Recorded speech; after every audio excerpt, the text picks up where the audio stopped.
শুভ সকাল বন্ধুরা, এখন বাজে সকাল 6:30। আজকে সকালে ভাইয়ের সাথে চলে গেছিলাম মাঠে। ও গেছিলো বাইক চালানোর প্র্যাকটিস করতে, আর আমি বসে বসে ব্যায়াম করছিলাম। ঘাড়ে একটু চোট লেগেছে, তাই কিছু ব্যায়াম করছিলাম। আর দেখো আশপাশটা কি সুন্দর লাগছে, পুরো ছাওয়া হয়ে রয়েছে, মেঘলা করেছিল আর ঠান্ডা ঠান্ডা হাওয়া দিচ্ছিল, এত সুন্দর লাগছিল।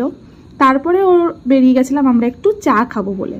তো অনেকগুলো দোকান খোঁজা হলো, আমরা কল্যাণীর একটা দোকান থেকে চা খাই, কিন্তু আজকে এসে দেখলাম সেই দোকানটা বন্ধ। তাই আমরা পরোটা খেয়ে নিয়েছিলাম সকালের টিফিনে। এরপরে বাড়ি ফিরে এসেছি, 9:15 হয়ে গেছে। আমাকে কাজে বেরোতে হবে, 10টার মধ্যে ঢুকতে হবে। এদিকে মা তাড়াতাড়ি করে খাবার বানাচ্ছে। অলরেডি আমি খাওয়া দাওয়া করে বেরিয়ে গেছি কাজে যাওয়ার জন্য। বাইরে দেখো আবার সে আগের মতো রোদ উঠে গেছে। এবার বসে রয়েছি দোকানে, কাজ করছিলাম। আর আজকে আমাদের প্রোডাক্ট অর্ডার দেওয়া ছিল, সেগুলো আসার কথা।